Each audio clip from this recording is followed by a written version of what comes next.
साम्राज्य न्यूज, सामान्यांचा असामान्य आवाज। सोलापूर महानगरपालिकेचे आयुक्त डॉक्टर सचिन ओंबासे यांनी आज अवंतीनगर आणि गणेशनगर परिसराला भेट देत सुरू असलेल्या नाल्याच्या कामाची प्रत्यक्ष पाहणी केली। अवंतीनगर ते गणेशनगर या दरम्यान नाल्याचे रुंदीकरण आणि खोलीकरणाचे काम सध्या सुरू असून त्याचा सविस्तर आढावा आयुक्तांनी घेतला। यावेळी आयुक्तांनी संबंधित अधिकाऱ्यांना काम नियोजित वेळेत पूर्ण करण्याच्या सूचना दिल्या। पावसाळ्यात नागरिकांना कोणतीही अडचण निर्माण होऊ नये यासाठी कामात कोणतीही ढिलाई न ठेवता ते दर्जेदार पद्धतीने पूर्ण करण्याचे निर्देश त्यांनी दिले।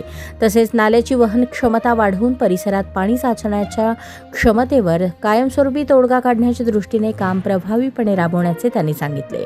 या पाहणी दरम्यान अतिरिक्त आयुक्त संदीप कारंजे, उपायुक्त आशिष लोकरे, नगर अभियंता सारिका अकुलवार, विभागीय अधिकारी सुनीता हिवारे, श्याम कन्ना तसेच संबंधित विभागातील अधिकारी व कर्मचारी उपस्थित होते।